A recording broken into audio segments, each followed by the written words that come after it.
You have to have faith in what's going on. In fact, even in the service, when we went ashore, I knew somebody wasn't coming back, and I wasn't going to be one of them. I had faith that it wouldn't be.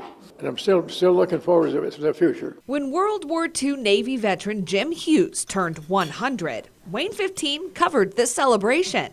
And when 10-year-old Michael Miller's family saw it, they knew the two had to meet. Since before he could talk, if he saw anybody in military uniform and camo, the American flag, he'd point it out immediately and make sure everybody around him saw that there's an American flag or there's a soldier here or there. Yep, he's just born with it.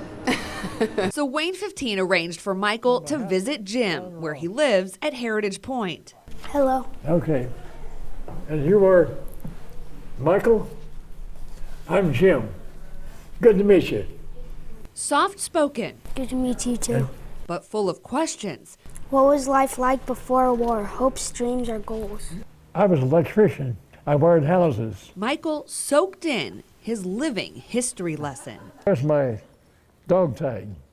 It goes around your neck, and this is my ID. Jim's life in the service is perfectly preserved with photo albums. There are some of the pictures during our commando training. This is where we went ashore on Iwo Jima. We didn't go on the sandy beach. We went on a hill on the other side. You've heard about the flag raising on Mount Suribachi. That's what's on top of when I left. And I stood to watch up there. His uniform and his supplies, all waiting to tell his story. Toothbrush, shaving gear, and that's a ditty bag. Cleanse them, that's the way you wash your dishes. Not very sanitary, but that's the way we did it. One he never used to talk about until a few years ago. And Michael gave him a reason. Jim started at the beginning, from quitting high school to join the service when he turned 18. My folks wouldn't sign my paper at 17. To getting retrained to be an electrician on a ship. They sent me to electrician school at Purdue and showed how to wire a ship. It's different than a house. To his assignment in the Navy. We take the Marines ashore from the ships to shore, and then that was our job. And where he served. I celebrated my 20th birthday going into Iwo Jima, but that's the last invasion I was in on. We were getting ready to go into Japan, and they said they didn't need us. The war is over. Turn in your weapon. So we turned our weapons in, and then we waited to get back home.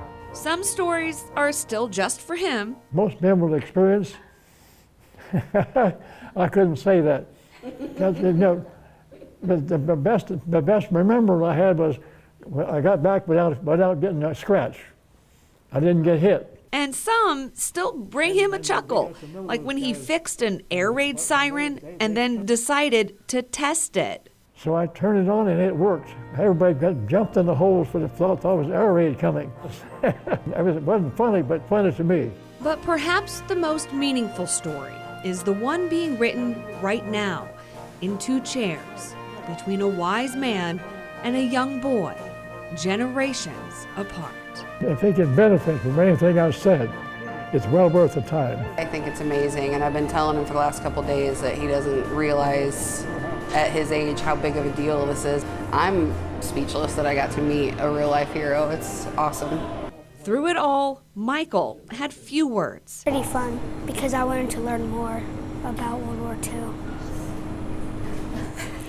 I don't know. Pretty cool.